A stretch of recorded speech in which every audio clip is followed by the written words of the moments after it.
पर बड़ी भारी कृपा करी।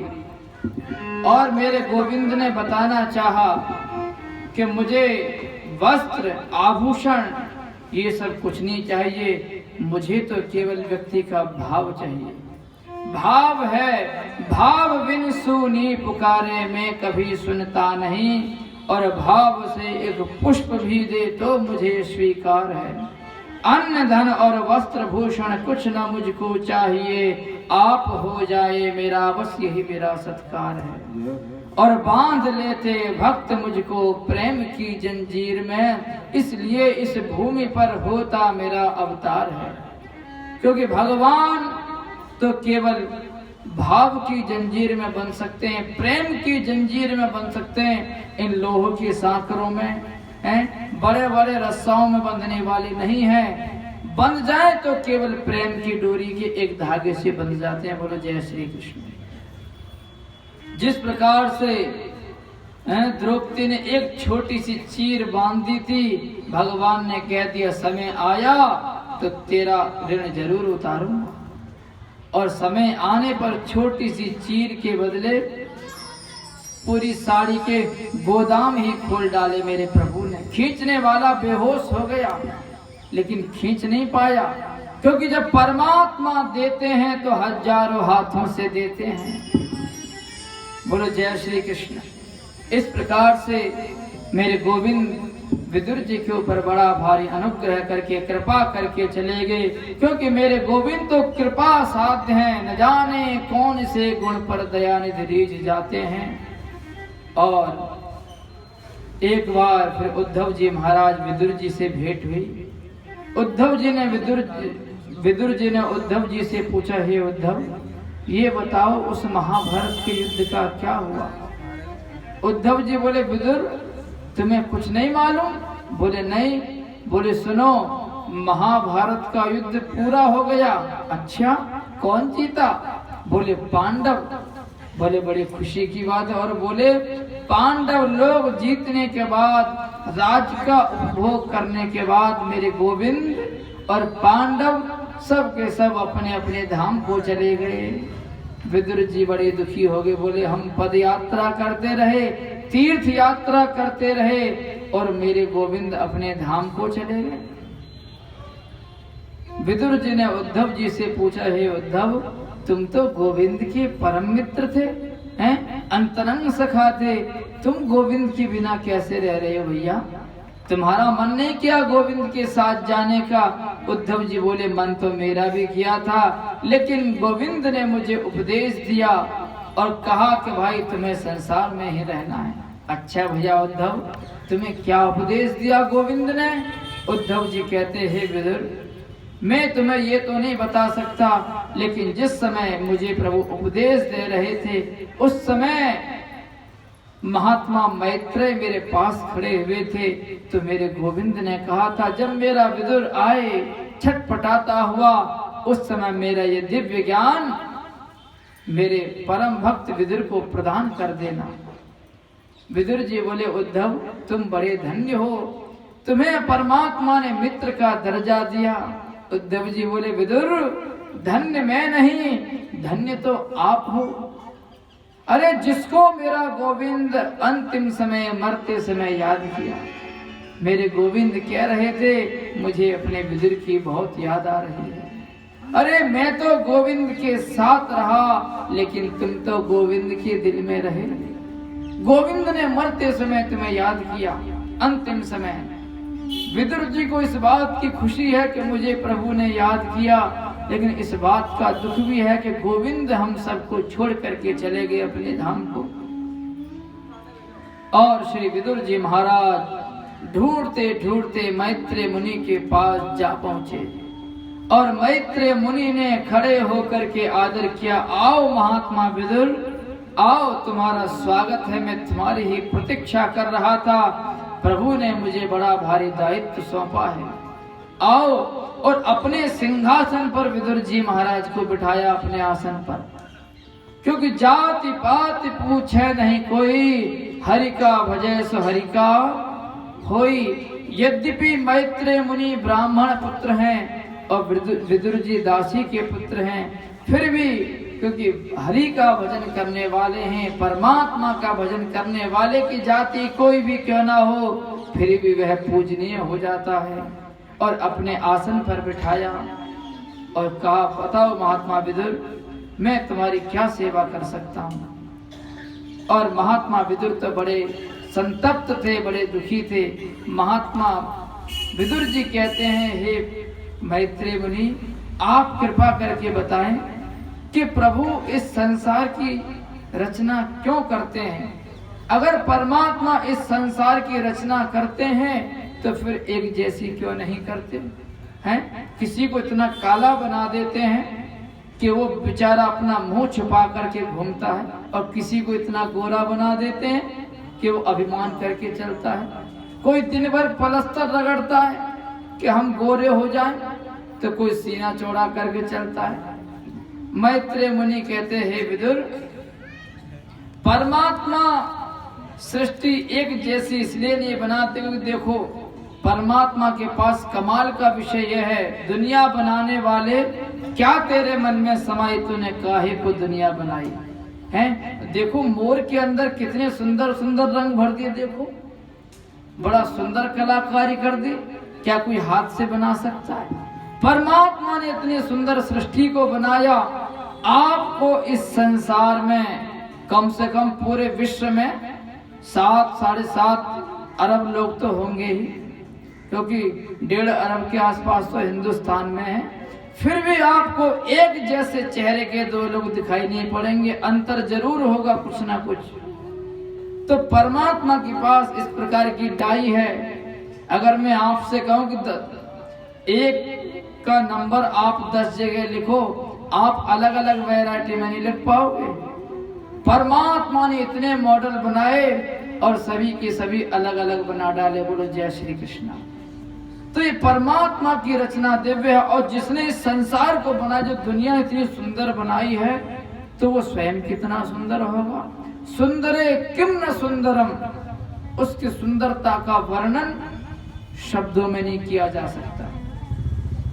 क्योंकि जब हम ये सब चित्र देखते हैं, परमात्मा को तो देखा तो किसी ने नहीं है, केवल परमात्मा का दर्शन हो सकता है। परमात्मा इन आंखों से दिखाई नहीं पड़ सकता। परमात्मा तो अनुभव का विषय है। और इस प्रकार से बड़ा ही सुंदर प्रश्न किया है कि भाई परमात्मा इस संसार का सृजन क्यों करते हैं, करते तो एक जैसा क्यों नहीं करते। सुखदेव जी कहते, हे राजन, यही प्रश्न जब नारद जी ने अपने पिता ब्रह्मा से किया, मेरे गोविंद के विषय में बताया ब्रह्मा जी ने कि भगवान नाभि कमल से ब्रह्मा जी को प्रकट करते हैं। ब्रह्मा जी जान नहीं पाते हम कौन है, को हम चारों तरफ देखना चाहते थे। ब्रह्मा जी के 4 मुख हो गए, और उसके बाद ब्रह्मा जी महाराज को भगवान की दिव्य भागवत प्रदान की गई 4 श्लोक की, और ब्रह्मा जी से कह दिया तुम संसार का सृजन करो, संसार की सृष्टि करो। और ब्रह्मा जी ने सृष्टि करी, ये भगवान शिव को प्रकट किया और मनु शत्रुपा को प्रकट किया। मनु शत्रुपा कहने लगे, बोले भैया महाराज हम सृष्टि कहाँ करें, पृथ्वी तो है ही नहीं, भू शक्ति तो है ही नहीं। उसी समय ब्रह्मा जी को छींक आती है, और छींक आते ही एक वराह के रूप में वराह भगवान प्रकट हो जाते हैं। बोलिए वराह भगवान की। एक राक्षस भू शक्ति का हरण करके ले गया था। भूदेवी का नहीं, इस भू मतलब कि इस पृथ्वी के ढांचे का नहीं, जिसमें शक्ति है, जिसमें आपने देखा होगा ये भू शक्ति में इतनी शक्ति कहाँ से आती है। आप मिर्ची का पौधा लगा दो, गन्ने का लगा दो, दोनों का स्वाद अलग अलग मिलता है।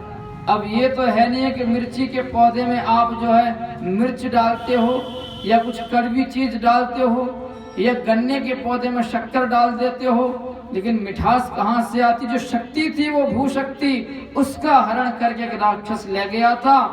उसी समय वराह भगवान नीचे चले गए पाताल लोक में भू शक्ति को लेने के लिए, और उसी समय मनु शत्रुपा ने मैथुन सृष्टि प्रारंभ करी।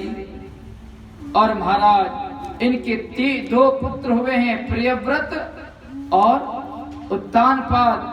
3 पुत्रियां हुई हैं, आकुति, देवहूति और प्रसूति। ये संसार का सृजन बता रहे हैं कि संसार की सृष्टि कैसे हुई। हम सब लोग मनु की संतान हैं, इसलिए हमको मानव कहा जाता है। मनु की संतान होने के कारण हम लोग मानव कहलाते हैं। और इसी ढांचे को लेने के लिए मेरे वराह भगवान पाताल लोक में गए और महाराज कश्यप, जिनकी 2 पत्नियां हैं, दिति और अदिति। दिति से दैत्य हुए, अदिति से देवता हुए। इंद्र, वरुण, यम, कुबेर, ये सब देवता माता अदिति के गर्भ से हुए, और राक्षस ये सब दिति के गर्भ से हुए। अब इन्हीं की एक पत्नी जो दिति थी, उसने इनसे रति याचना करी। कश्यप ऋषि ने मना किया, बोले देवी ये समय गर्भ धारण का नहीं है। लेकिन दिति नहीं मानी और महाराज गर्भ धारण करा दिया। जब गर्भ धारण कराया, कश्यप ऋषि बोले देवी तुमने भगवान शिव का अपराध किया है, सायंकाल के समय सहवास नहीं करना चाहिए। तुम्हें संतान तो 2 होंगी और दोनों ही संतान महान दुष्ट होंगे। इसने कहा मैं संतान को जन्म ही नहीं दूंगी, मुझे दुष्ट संतान नहीं चाहिए। उसी समय क्या था, इन्होंने प्रण कर लिया कि मैं जन्म दूंगी ही नहीं, चाहे कितने भी वर्ष क्यों ना बीत जाएं। आकाश मंडल जलने लगा इनके गर्भ में, इतना प्रकाश कि आकाश मंडल भी का तेज कम होने लगा। स्वर्गाधिक देवी देवताओं का, स्वर्गाधिक देवी देवता ब्रह्मा जी की शरण में पहुंचे, बोले महाराज ये हमारा तेज इतना नष्ट क्यों हो रहा है। उसी समय ब्रह्मा जी ने ध्यान लगा करके देखा, बोले अरे ये तुम्हारा तेज माता दिति के गर्भ में 2 राक्षस कुमार आए हैं, उनके कारण तुम्हारा तेज नष्ट हो रहा है। मैं दर्शन दे करके ठीक करता हूँ। ब्रह्मा जी महाराज आए, बोले देवी इन दोनों को गर्भ से बाहर निकालो।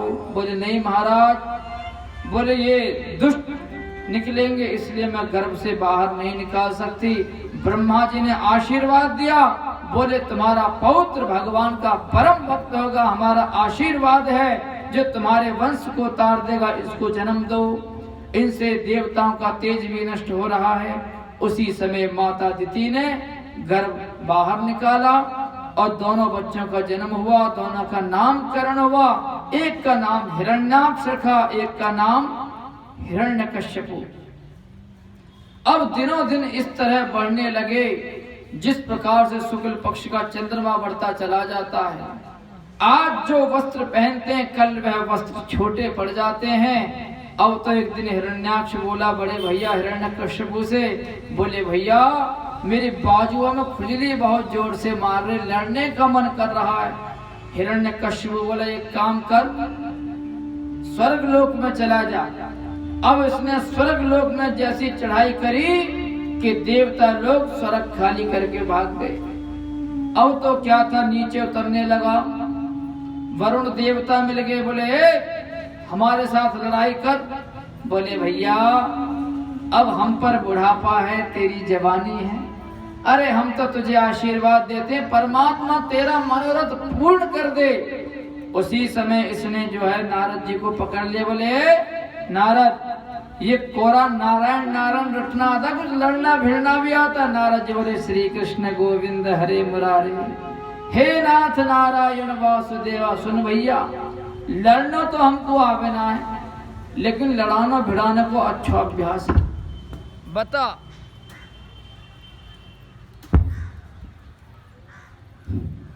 नारद जी बोले बता तेरे मन में क्या भाव है, तू क्या चाहता। बोले लड़ने वाले का नाम बता। बोल नीचे आ। अब जैसे नीचे कान किया, नारद जी बोले नीचे जल्दी जा। एक सुगर एक वराह पृथ्वी को लेकर के जा रहा है, उससे जाकर के लड़ ले, तेरे बाजुओं की खुजली शांत हो जाएगी हमेशा हमेशा के लिए। अब तो क्या था, हिरण्याक्ष नीचे पाताल लोक में चला गया। अब इसने जैसे वराह भगवान को देखा, अब सोचने लगा लड़ो कैसे। अब लड़ने वाले लोग बहाना ढूंढते, अब देखो लड़ाई का सबसे बढ़िया तरीका बता दूं आप लोगों को भी लड़ना हो तो, कोई व्यक्ति अपने शोरूम से नई गाड़ी निकाल के लाए, नई स्कूटी, ये नई कार, उसको हाथ दो, बोले रुको रुको, जब वह रुक जाए गाड़ी की चाबी निकाल लो, बोले ये गाड़ी तो हमारी है, तू कहाँ लेके जा रहा है, तो एक बार तो झगड़ा हो ही जाएगा।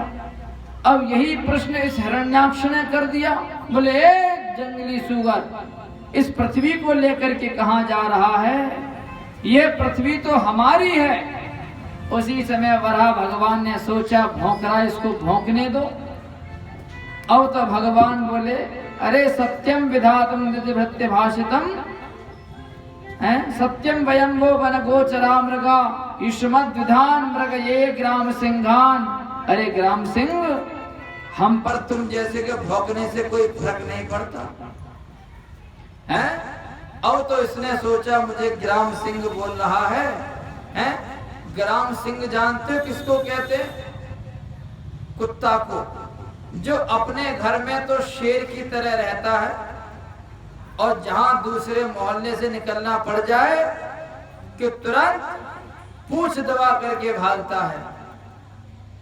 अब तो जैसे ग्राम सिंह कहा, इसने मेरे प्रभु को गदा फेंक करके मारी बड़ी तीव्र गति से, और वह गदा का प्रहार मेरे गोविंद को ऐसे लगा जैसे किसी मत वाले हाथी को किसी ने फूलों की माला फेंक करके मार दी हो। बोलो जय श्री कृष्णा। इसको बंद करके जरा उतर दो।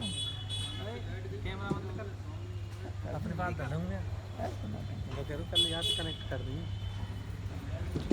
है ना।